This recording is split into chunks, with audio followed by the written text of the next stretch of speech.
Biết đâu trong tương lai chẳng hạn Uy Lê được bỗng nhiên nha, ví dụ bỗng nhiên mà RuPaul's Drag Race mà về Việt Nam, cái tự nhiên Uy Lê lúc đó lại hứng lên làm đi thi drag queen, xong bị nếu em đi thi drag race em sẽ lấy tên nghệ danh drag queen của em là gì? Thầy trong trường đại học của em á, có một lần gọi nhầm tên em, xong rồi gọi nhầm xong thấy vui quá cái gọi luôn. Đó là gọi em là Tố Uyên. Tố Uyên. Hãy bấm đăng ký để xem những chương trình mới nhất của Dawson on the go.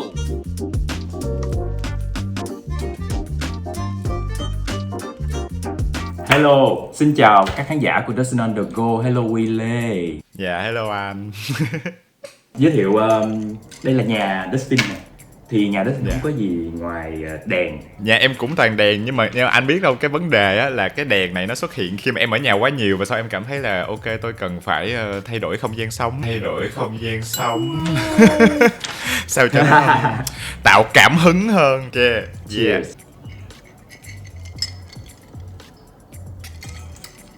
Anh đang uống gin and tonic của The Gin House bán lon nè, nên là vị hoa đậu biếc. Rượu mà bán lon á anh. Yeah, có nghĩa là vậy nè, gin người ta có thể tự sản xuất được rồi, Việt Nam cũng làm được. Gin là làm từ cái trái juniper berry, còn nếu mà họ muốn có thêm hương vị thì khi mà ra thành phẩm là gin rồi, họ sẽ infuse, dùng cái kỹ thuật infusion, đó là ướp hương. Mình có thể ướp hương hoa, hương quả, hương lá, hương trà, đủ thứ hết á. Thì cái này là lavender với lại hoa đậu biếc. Bây giờ Uy Lê đã sẵn sàng để đến với Q&A chưa nào? Em chuẩn bị luôn KV rồi anh. Này không biết mọi người thấy không, nhưng mà đó là chữ Q&A vậy. Dễ thương quá vậy. Từ ngày ở nhà thì em trở thành thành viên vàng của Shopee. Thành viên vàng. Bây giờ chúng ta sẽ bắt đầu với Q&A cùng với Dustin on the go và Uy Lê. Và Dustin cũng xin được cảm ơn tất cả các bạn, các khán giả của Dustin on the go của Sài Gòn Tếu. Mọi người đã đóng góp câu hỏi rất nhiệt tình, đến mức mà hộp thư đã nổ tung 105 câu hỏi. Mình đã lựa ra một số những câu hỏi mà Dustin on the go thấy là rất là thú vị. Và bây giờ câu hỏi đầu tiên, Huỳnh Lan, khi sử dụng punchline mà lỡ nó có hơi dark, có khi nào gặp một người quá bức xúc rồi nói lên ý kiến của mình ngay trong set diễn, hay là một heckle làm cho set của anh bị hư?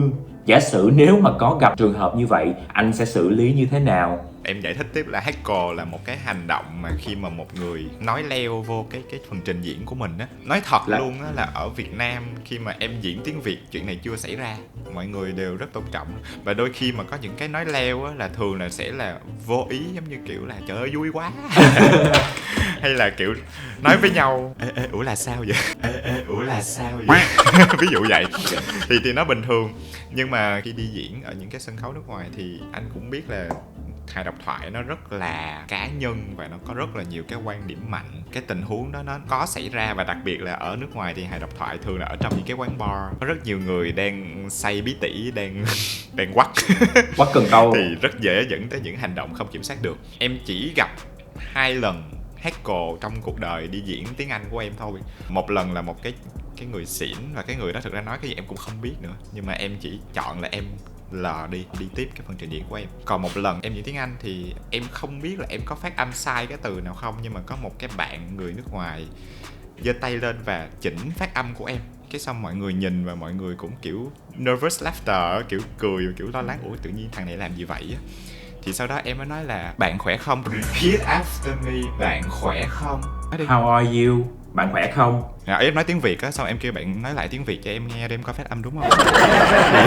Sẽ đến một lúc mà một cái người diễn viên hài phải làm cái chuyện đó, tại vì khi một người làm cái chuyện đó họ đang thiếu tôn trọng, không phải là với diễn viên hài mà với khán giả. Tại vì mọi người đang ở đó để xem một cái show, và có một người họ nghĩ là cái ý kiến cá nhân của họ quan trọng hơn cái việc là mọi người được enjoy cái show đó. Giống như là trong rạp chiếu phim mà la làng lên vậy.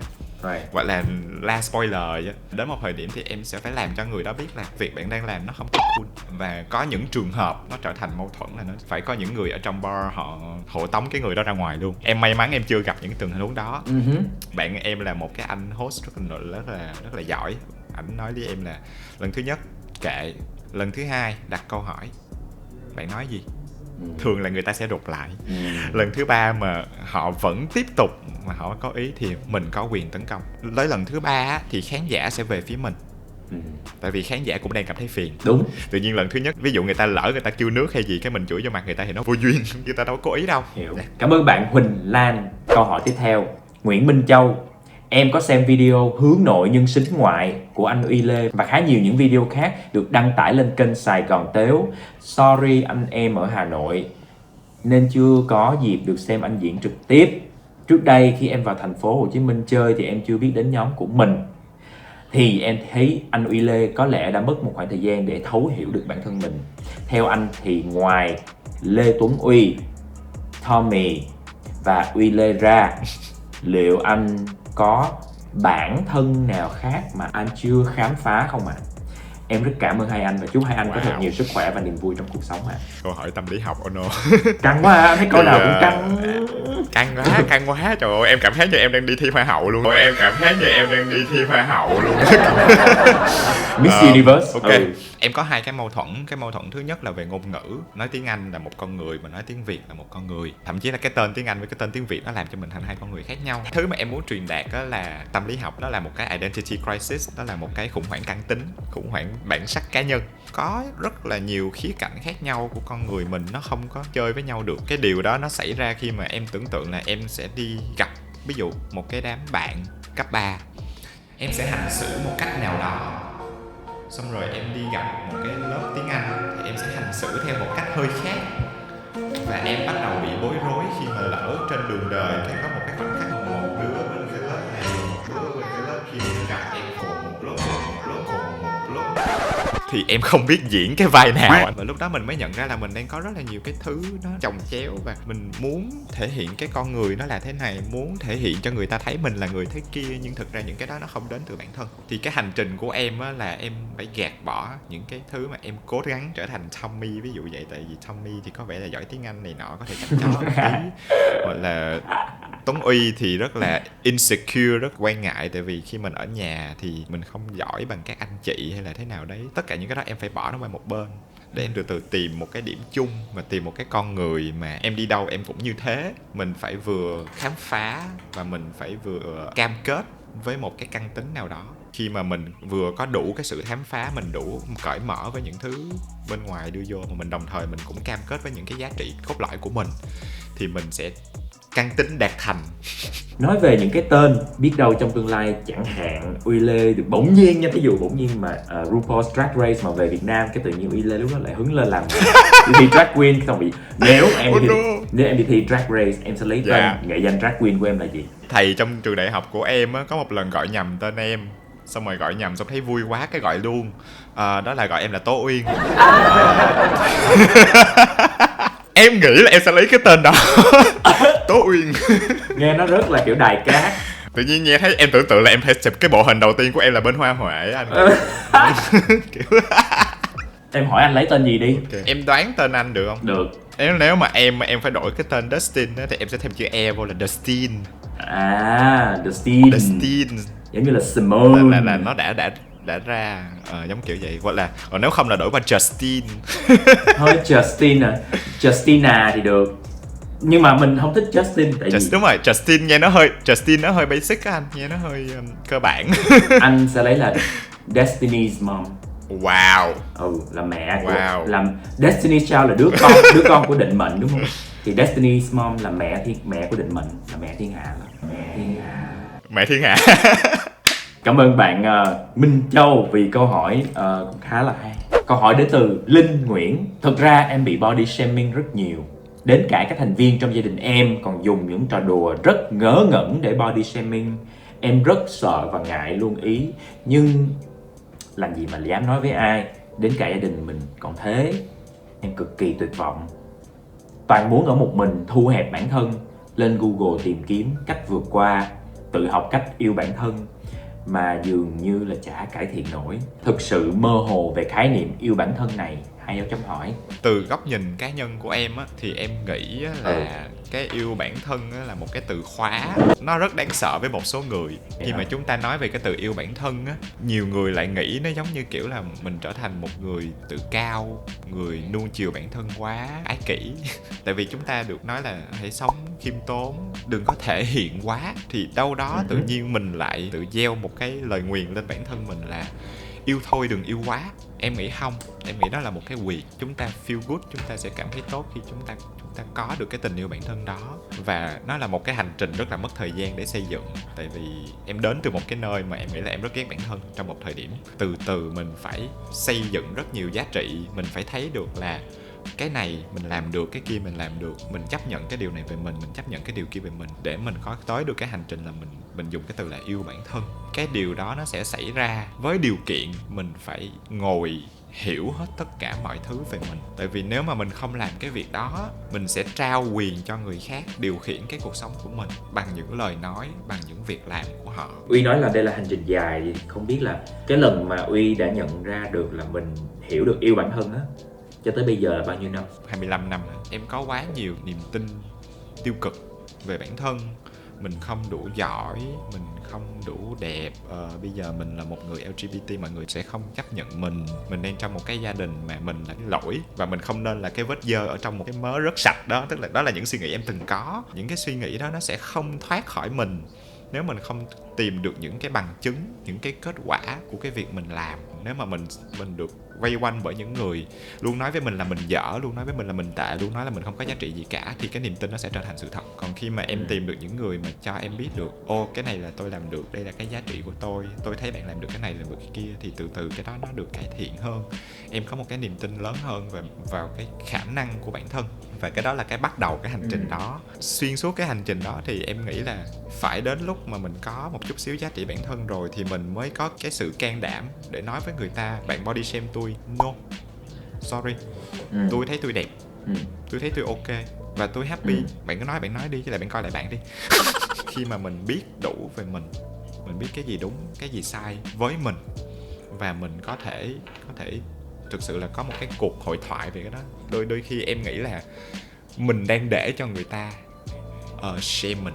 Bạn là người thân của tôi đúng không? Ok, người thân cũng được, tôi respect bạn thì bạn là người thân của tôi. Nhưng mà sorry, nếu bạn nói vậy tôi không nói chuyện với bạn. Khi nào bạn nói chuyện đàng hoàng thì bạn nói chuyện với tôi.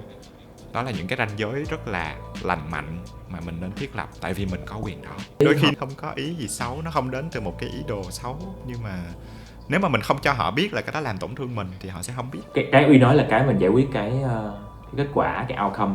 Còn nếu Dustin nói là mình sẽ làm việc về nội tại của mình, là mình nghĩ là gì? Sẽ còn gặp nhiều câu như vậy. Mỗi lần về nhà gặp ba mẹ là ba mẹ sẽ mắng mình là sao béo thế, sao gầy thế, sao già thế, sao đen thế con. Thì mình hãy cứ nghĩ là bởi vì họ quan tâm, họ thương, họ không muốn mình khổ thế thôi. Nhiều khi hơi chỉ trích về những cái thứ ngoại hình của mình bởi vì họ sợ mình khổ. Còn nếu mà người ngoài body shame, bỏ qua, Đúng rồi. cho như là mây gió luôn. Hết rồi. Cảm ơn bạn Linh Nguyễn. Đừng lo nghe. Câu hỏi tiếp theo đến từ bạn Thủy Tiên. Thủy Tiên có hỏi là: em chào anh Uy Lê, em muốn hỏi là anh có suy nghĩ gì về việc các content quảng cáo thương mại, các content quảng cáo thường mang nhiều định kiến giới, ví dụ như hình ảnh người phụ nữ thường ở trong bếp, còn người đàn ông thì ra ngoài đi làm, hoặc các câu slogan của một số nhãn hàng đồ gia dụng đều nhắm thẳng tới phụ nữ ạ. Chúc anh và Sài Gòn Tếu càng ngày thành công và được thêm nhiều người biết tới hơn nữa ạ. Em là một người làm quảng cáo, em nghĩ cái đó cũng là một cái em bị mâu thuẫn với bản thân á. Anh biết là quảng cáo thì nó phải ra số, phải đánh vào được một cộng đồng nào đấy, một cái đối tượng khách hàng nào đấy, và chúng ta sẽ luôn bắt đầu bằng những định kiến, tại vì nó là số đông. Đâu đó em bắt đầu bị mệt mỏi với cái việc là lúc nào thì chúng ta cũng sẽ có những sản phẩm, ví dụ lau sàn, gì quét nhà, lau nhà, rồi rửa chén, rồi gì đó là phải là một người phụ nữ. Và những cái giống như kiểu là xăng dầu rồi rồ máy xe rồi kiểu thì là đàn ông. Nó là một cái kết quả. Em không nghĩ là nó là cái lỗi nhất thiết là cái lỗi của những cái nhà quảng cáo, nhưng đó là cái kết quả của số liệu. Em nghĩ đến một thời điểm mà những cái stereotype đó nó không còn đúng thì những cái quảng cáo cũng sẽ không phản ánh cái đó. Em nghĩ quảng cáo nó chỉ là cái tấm gương, nó phản chiếu cái chuyện đó đang xảy ra thôi. Đời sống thật. Dạ đúng rồi. Cảm ơn bạn Thủy Tiên. Câu hỏi đến từ Hằng Nguyễn. Anh Wille ơi, làm thế nào để roast người khác một cách không nhạy cảm ạ? Kiểu em rất hay trêu bạn bè xung quanh nhưng đôi lúc bị mất tình cảm vì em nói động chạm họ quá. Nhưng chốt của em á, hài em không dừng được. I can dừng. Em nên chia sẻ một chút về cái văn hóa gọi là roast á. Tụi em có 3 cái video gọi là roast battle. Thực ra có một cái show anh Tiên tới coi rồi. Thì tụi em cà khịa nhau tứ lung tung kiểu như thế. Cái mọi người không biết á là tụi em viết những cái câu cà khịa đó với nhau. Bạn có thể nói về cái đó. Cái đó hơi nhạy cảm với tôi thôi chắc là đừng đụng vô. Nhưng mà ở nước ngoài người ta có làm vậy không? Đồng thuận. Dạ có chứ anh. Bên nước ngoài ví dụ như là anh xem mấy cái gọi là mấy cái roast mà những cái người nổi tiếng á, trước đó là đã duyệt hết, và những cái người nổi tiếng đó cũng kiểu ok, tao chỉ cần nói với mày là đừng đụng vô cái này, đừng đụng vô cái kia, đừng đụng vô cái nọ, còn lại mày muốn làm gì thì làm. Thì những cái người diễn viên họ tôn trọng cái luật cá nhân đó của mỗi người. Thật ra là có thể nó rất vui, nhưng nếu mà mình dùng cái funny đó, mình dùng cái hài hước đó để mà mình hy sinh cái tình bạn của mình hay là mình tổn thương người ta thì em nghĩ là không nên. Và thực ra một cái khác nữa là khi mà chúng ta roast nhau là chúng ta rất hiểu nhau. Chúng ta cà khịa nhau thì chúng ta rất hiểu nhau, thì chúng ta mới ra được những cái câu mà nói thiệt là chỉ dành cho người đó được thôi. Đồng ý. Ok, cảm ơn bạn Hằng Nguyễn. Câu hỏi tiếp theo, Trịnh Thùy Linh có hỏi: em có 2 câu hỏi không liên quan đến nhau lắm muốn đặt cho anh Uy Lê. Câu thứ nhất, em biết vấn đề tình dục, sex là một vấn đề mà hài độc thoại của các nước khác làm rất nhiều và rất thoải mái, nhưng mà vì tư tưởng của người Việt vẫn chưa được thoáng lắm, nên bên mình cũng cố gắng khai thác để giúp mọi người có cái nhìn cởi mở hơn và nói ra những điều mà ai cũng muốn biết nhưng không phải ai cũng dám nói. Nhưng có một số thành viên của Sài Gòn Tếu tăng lại nói về chủ đề này hơi nhiều. Thì theo anh vậy có hơi bị coi là lạm dụng quá và phản cảm không ạ?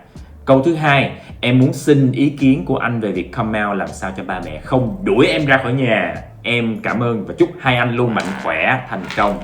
Chủ đề sex là một cái chủ đề rất dễ vui. Đúng.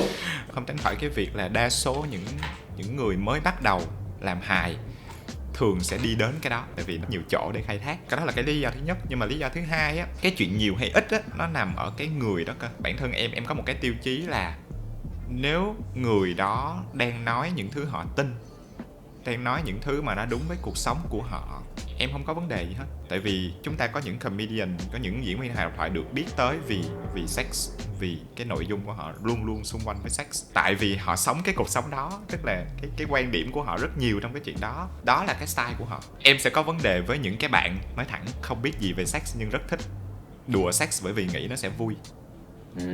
Và em cá với anh luôn là anh coi những người như vậy thì anh sẽ rất khó chịu. Với tư cách là một người xem thì em nghĩ là có thể chọn mình xem cái nào. Có những người thích Việt Nam vì phở, có những người thích vì mắm tôm. Thì em nghĩ là nó vậy nó vui.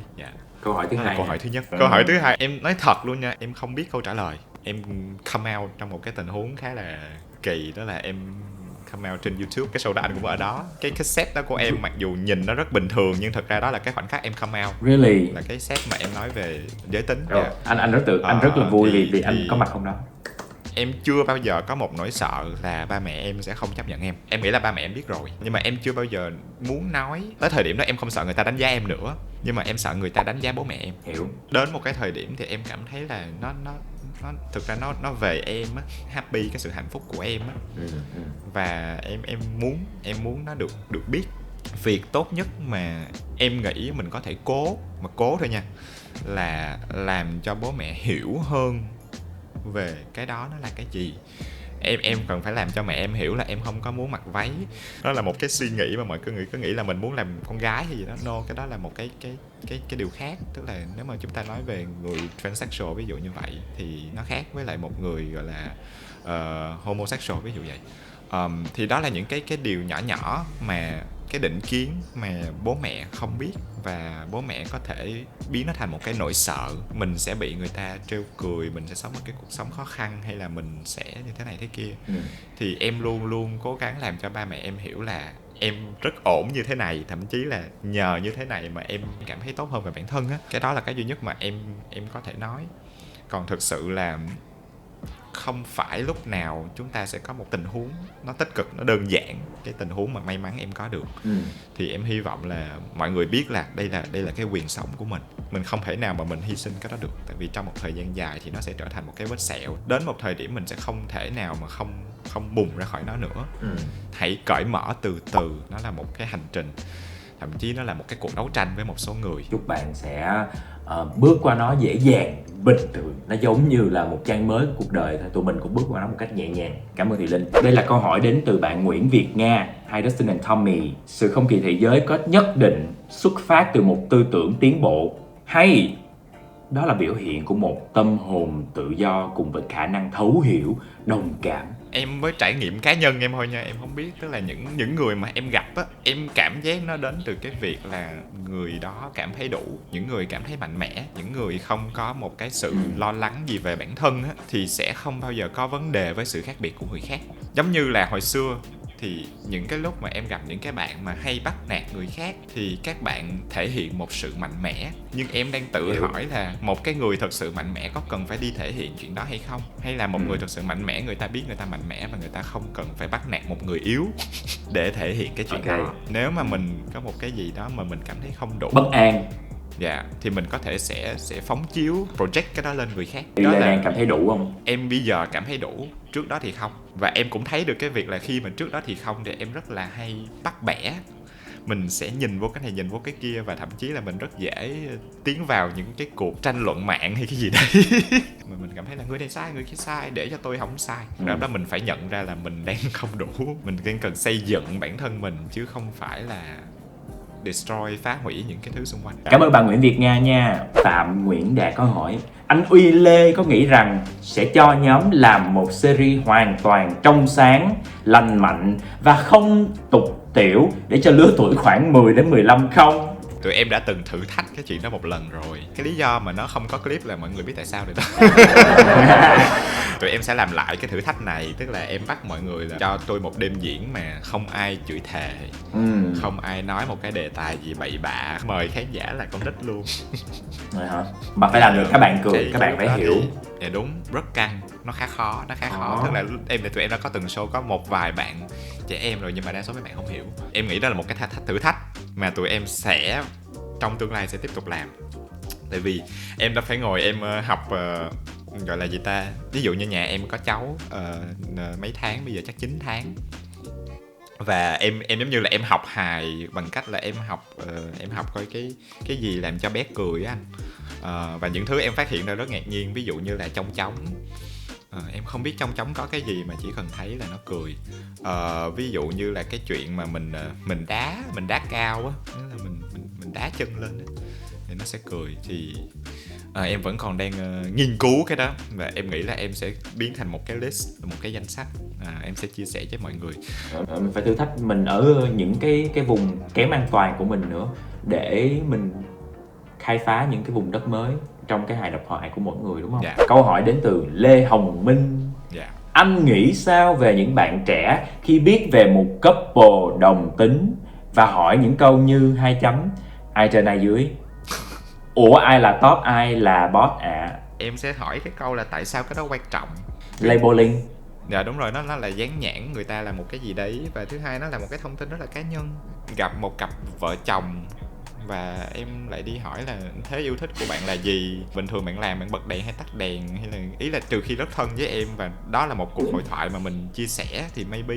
Nhưng mà em không có thể nào mà em mới gặp mặt cái mới cưới nhau hả, rồi mấy lần rồi. Những cái thông tin đó nó rất là cá nhân là một. Với lại cái thứ hai là em nghĩ là một điều mọi người nên biết là thực ra top and bottom đó nó không phải là một thứ quan trọng với tất cả mọi người.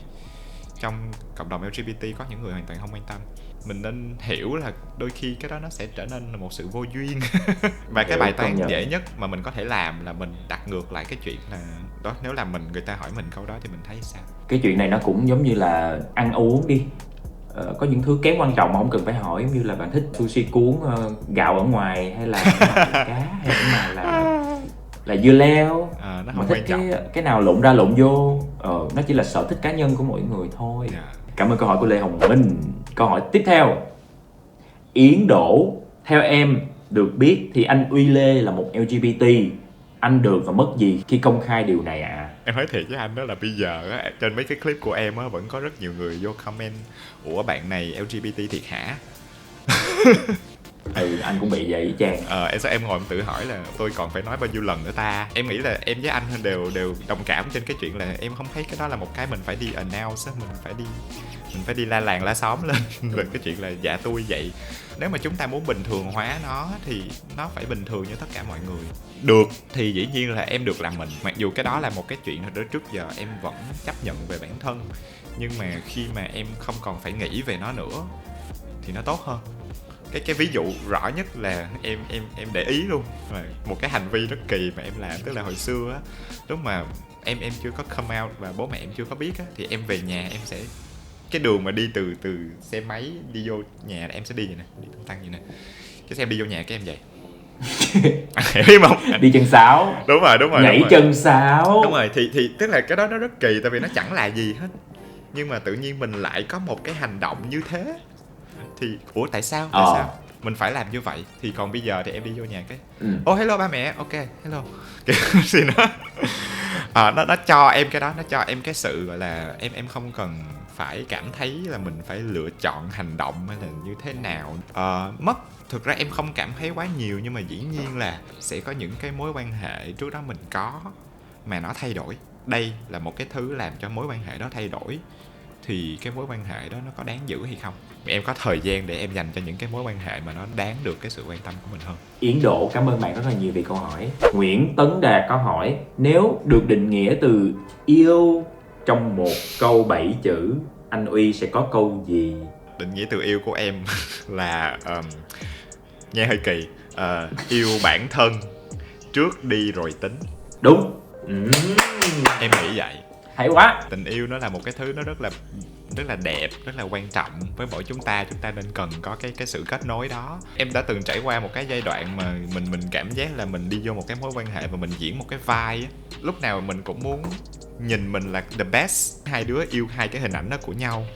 Xong rồi tới ngày thứ ba, ngày thứ tư, cái hình ảnh nó rất từ từ bị lộ ra một vài cái thứ nó làm mình. Nó là cái việc mà mình không tin vào bản thân.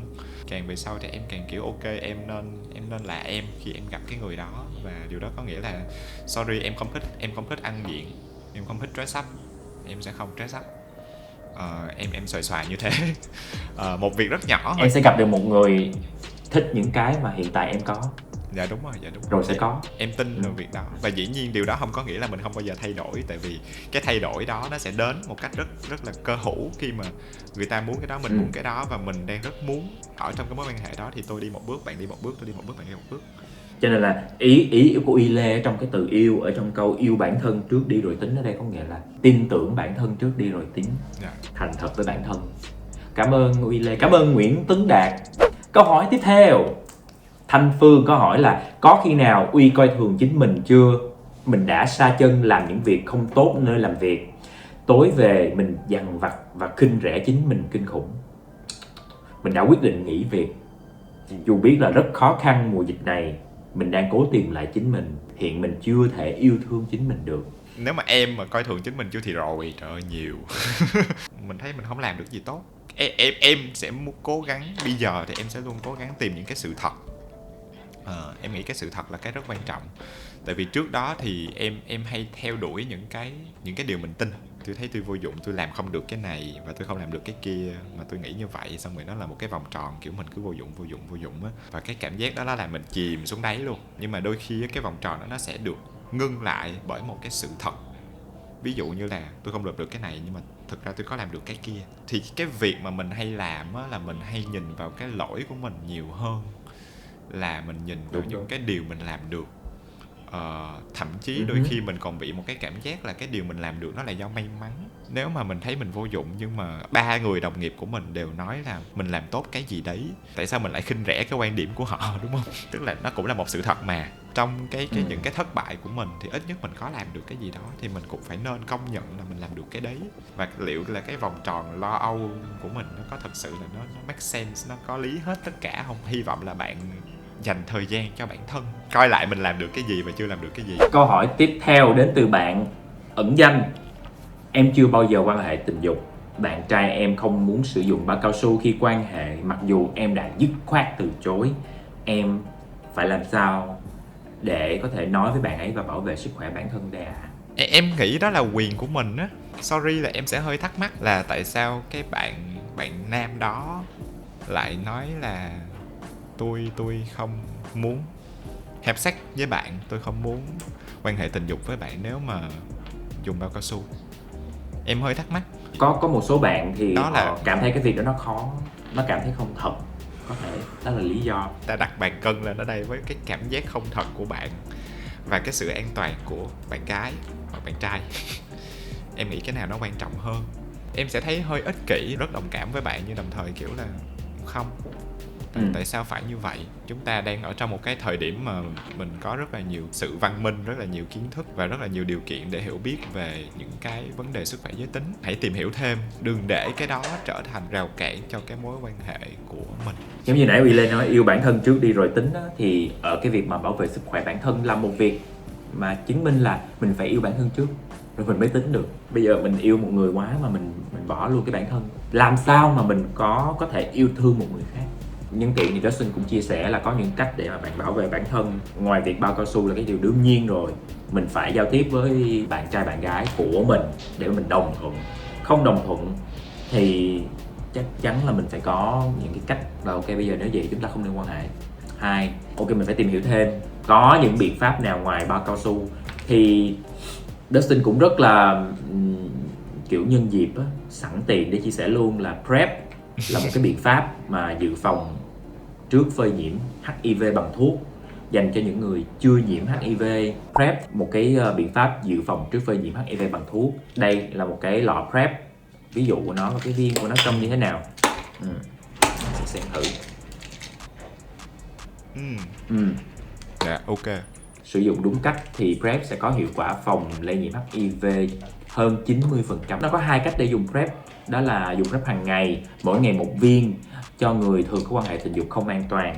PrEP tình huống cách dùng thứ hai, nó được gọi là ED PrEP hay là PrEP 2+1+1, dành cho nam quan hệ tình dục đồng giới quan hệ ít hơn 2 lần một tuần. Mỗi lần như vậy thì bạn sẽ dùng 4 viên tổng cộng theo công thức 2+1+1, có nghĩa là trước khi quan hệ từ 24 tiếng tới 2 tiếng là uống 2 viên, ngày hôm sau uống 1 viên và ngày hôm sau nữa uống 1 viên nữa. Đó là dùng cho những người mà ít khi quan hệ hoặc quan hệ dưới 2 lần một tuần. Để mà có được PrEP thì bạn phải đi xét nghiệm các cái bài xét nghiệm rất là cơ bản về HIV, về các bệnh tình dục, và cái đó là cái điều đương nhiên một cái người trưởng thành cần phải luôn làm mỗi 6 tháng một lần. Dustin luôn khuyến khích mọi người là hãy quan tâm sức khỏe của mình bằng cách là đi đến những cái phòng khám. Có rất nhiều phòng khám thân thiện với cộng đồng nữa. PrEP thì đang được cung cấp miễn phí tại Hà Nội, Thành phố Hồ Chí Minh và Đồng Nai. Để tìm hiểu thêm, bạn có thể liên hệ Facebook Xóm Cầu Vồng này, Facebook Cô Nàng Gợi Cảm nè, hoặc là tải ứng dụng Care Zone để mà có thể tìm hiểu thêm những thông tin về chương trình PrEP cùng tôi.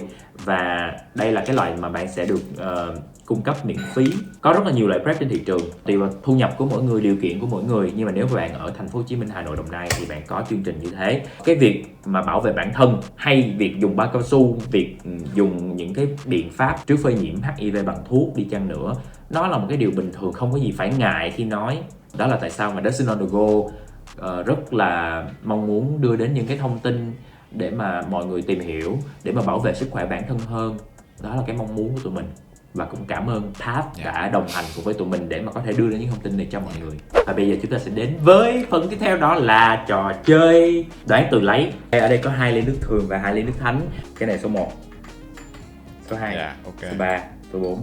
Em đang cố gắng thấy được ở trong cái shot của em đó. Từ lấy là một cái đặc sản của ngôn ngữ tiếng Việt đúng không? Uy Lê là một người rất là hay chơi chữ, cho nên là Dustin nghĩ là trò chơi này sẽ kiểm tra được cái kiến thức về từ lấy trong Uy Lê. Luật chơi như sau, chúng ta sẽ có mỗi người sẽ nghĩ ra một cặp từ lấy mà đồng nghĩa với nhau. Anh sẽ lấy một cái ví dụ, anh sẽ có hai từ lấy là no nê và đầy đủ. Thì no nê đầy đủ là hai từ lấy nhưng có thể gần nghĩa nhau. Và mình viết mỗi từ lên một cái bàn tay và người đối diện sẽ chọn bất kỳ một bàn tay.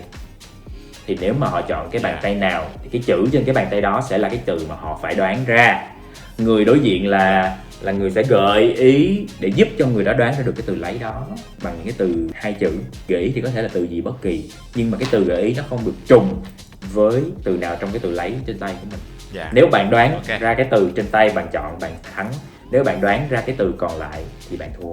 Người kia phải chọn cho bạn một ly bất kỳ 1, 2, 3, 4. Tôi Dustin, tôi chấp nhận luật chơi này. Tôi Uy Lê chấp nhận luật chơi này. Tôi bắt đầu chơi đi. Anh chọn tay nào? Tay trái hay tay phải? Anh sẽ chọn tay phải của Uy Lê. Dốt đặt. Ngu ngốc. Thiểu năng. Ngờ nghịch. Chết rồi, anh đang đi rất gần đến cái từ bên kia. Dốt nát. Có ngu ngốc, có ngờ nghịch rồi mà không phải thì bây giờ là dốt nát luôn hả? Là nặng lắm đó. Là mà từ lấy hả? Ngu ngốc, ngờ nghịch, ngốc nghếch. Không phải. Chậm hiểu. Chậm hiểu thì mình có thể từ lấy là đần độn. Yeah. Ý là bên đây là ngu ngơ đó anh, cho nên bên đây là ngu ngơ, bên đây là đần độn. Dạ. Bên đây là mém chết rồi đó. Mém mấy lần.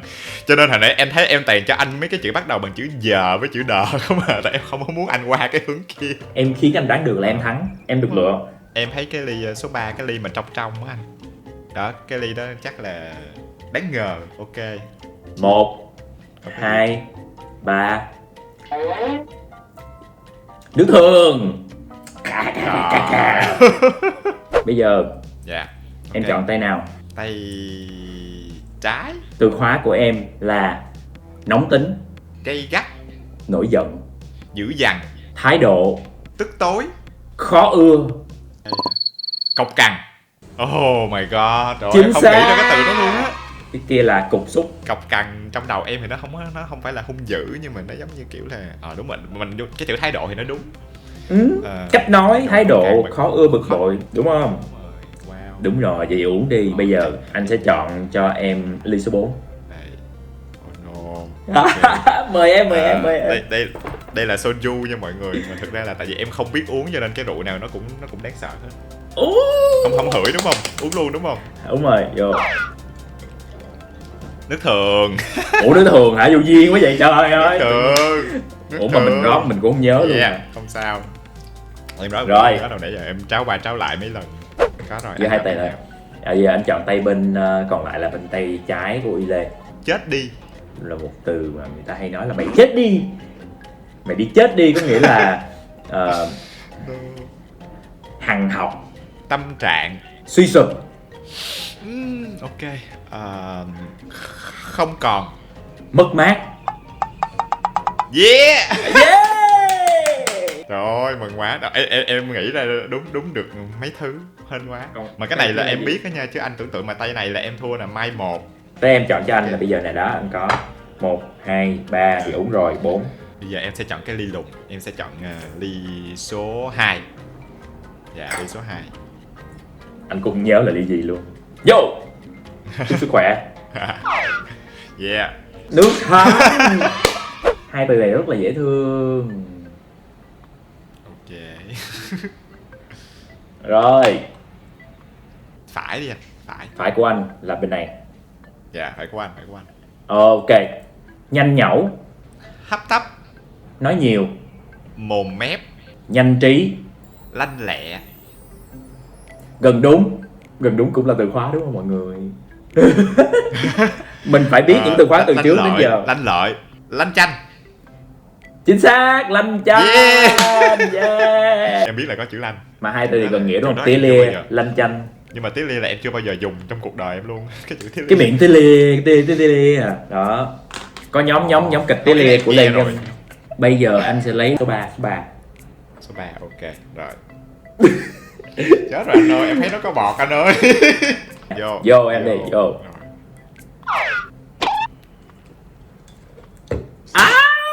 Nước thánh. Trời ơi, tại sao tôi lại không chọn cái ly nó đục ta, tôi chọn cái ly trong chứ vậy? Không tới nổi, hơi ấm mặt xíu thôi, chưa tới nổi. Tiếp theo okay. Em đó. Vẫn là tay trái của em. Ngăn nắp. Gọn gàng. Không dơ. Không dơ hả? Sạch sẽ. Yeah. Ủa anh lại chọn đúng từ dễ rồi, sạch sẽ. Còn từ kia từ dễ rồi, chứ từ này khó hơn là sáng sủa. Sáng sủa. Hai từ này em khá là thích, là tại vì thực ra nó không giống nghĩa nhau lắm, nhưng mà nếu mà để kế nhau thì mình, tại vì cái này nó để về người á. Nếu về người thì cảm giác nó hơi, một người sạch sẽ, một người sáng sủa, nó hơi tương đồng với nhau. Sạch sẽ physical, sáng sủa nó có vẻ như là nhìn về tổng thể. Em thấy giống như giờ em với anh đang chia lượt nhau uống chứ cũng không phải là chi là được rồi. Rồi bây giờ mời mà em hãy chọn đi. Em sẽ chọn cái ly cao, cái ly mà để anh pha. Cái trigger. 1, 2, 3. Vô. Nước thánh. Uy Lê còn một ly thường, ly thánh. Anh đã có một cặp từ cho Uy Lê. Chọn tay nào? Tay trái của anh, tay mà có đeo vòng á. Cái này. Thông thái. Sắc sảo. Hiểu biết. Tin tường. Một cái từ gì khó vậy? Nhận thức. Chắc không phải. Nghe cái chữ nhận thức vô là em bị rối luôn. Nghe nó rất là siêu trí tuệ luôn á. Cho em một từ đi. Chưa lú. Chưa lú hả? Chưa lú. Minh mẫn. Chính xác, minh mẫn. Trời ơi. Còn bên đây là tỉnh táo với minh mẫn cũng gần nghĩa đúng không? Ok. Nhưng mà em đã chọn đúng. Rồi bây giờ em giơ cái mông của em là ly nào sẽ là ly nước thường, ly nào thì sẽ là nước thánh. Giờ còn 1, 2 thôi. Vậy thì anh cứ đi tiếp luôn là ly số 2. Ly số 2. Nhiều quá, bây giờ em phải cầm cái ly lên. Ly uống có bị đỏ không em? Hơi nóng mặt thôi, nhưng mà đèn nó cũng đỏ cho nên chắc không thấy đâu. Nhưng mà... Vô. Ok. Vô. Chúc em may mắn. Nhăn mặt. Thường thì thánh. Ok rồi, thánh luôn. Vậy là chúng ta đã giải quyết được mỗi đứa 2 đứa thánh rồi, coi như là phá game rồi đó. Dạ. Coi như là chúng ta huề nhau. Sau trò chơi này thì Uy Lê kiến thức từ lấy của mình đã có được bổ sung thêm nhiều chưa? Có những từ em không nhớ luôn, em không nghĩ tới, và thậm chí có mấy từ em không nghĩ là từ lấy luôn. Ví dụ như cái từ tí ly á, tức là em nghe thì em mới biết là từ lấy, nhưng mà trước đó em cứ nghĩ tí ly nó là một từ. Okay. Em không nghĩ nó là từ lấy. Okay. Cái thứ hai là có mấy cái từ nó hay, đôi khi mình sẽ thấy là mình lựa chọn 2 cái từ khác nhau thôi, nhưng mà nó ra một cái bức tranh hoàn toàn khác nhau, mặc dù là nó đồng nghĩa. Trò chơi này sao bạn đánh giá là mấy sao? Em thấy em chơi cũng được. Hóa ra là em chơi được với chị Su. Xin lỗi chị. Chúng ta đã trải qua được một cái giai đoạn giãn cách xã hội cũng khá là lâu, và đây là thời gian rất là quan trọng, quyết định định mệnh của thành phố Hồ Chí Minh. Thì đây là một trong những cách mà tụi mình mong muốn là đem đến những giây phút giải trí cho mọi người trong thời gian giãn cách, để mọi người có thể suy nghĩ tích cực hơn, có những cái thứ để giải trí lành mạnh nè, và được trả lời những câu hỏi mà mọi người thắc mắc đối với Uy Lê. Em rất là cảm ơn anh đã có cái buổi gặp mặt online này, rất là cảm ơn những cái câu hỏi rất là có tâm của mọi người, và hy vọng là trong cái thời điểm này là một cái thời điểm nó khá là thách thức, hy vọng là mọi người sẽ tiếp tục ủng hộ kênh của anh Dustin, ủng hộ Sài Gòn Tếu, coi có cái gì vui trong mùa dịch. Tụi mình sẽ vẫn tiếp tục cố gắng làm ra những cái nội dung thú vị hơn để mọi người xem. Cảm ơn mọi người đã luôn ủng hộ, và hy vọng là chúng ta sẽ sớm gặp lại nhau ở ngoài. Yes, đó là điều đương nhiên. Đợt giãn cách thì sẽ kết thúc sớm. Chúc mừng những bạn mà đã có câu hỏi được lựa chọn. Các bạn sẽ được nhận những phần quà từ Dustin on the go. Các bạn nhớ check email để cung cấp, và sau này tụi mình sẽ mong muốn là có thể gửi được bạn sớm nhất tùy vào tình hình dịch bệnh. Những bạn nào chưa có câu hỏi được lựa chọn, các bạn cũng đừng buồn, chương trình còn rất là nhiều cơ hội, và hy vọng là lần sau thì chúng ta sẽ có thêm nhiều thời gian cùng với những khách mời khác nữa. Mọi thông tin thì mọi người có thể xem ở dưới description box của video này, để bảo vệ sức khỏe giống như là prep cùng tôi. Bây giờ thì chúng ta sẽ chào tạm biệt và hẹn gặp lại. Bye bye. Bye bye mọi người. Thank you.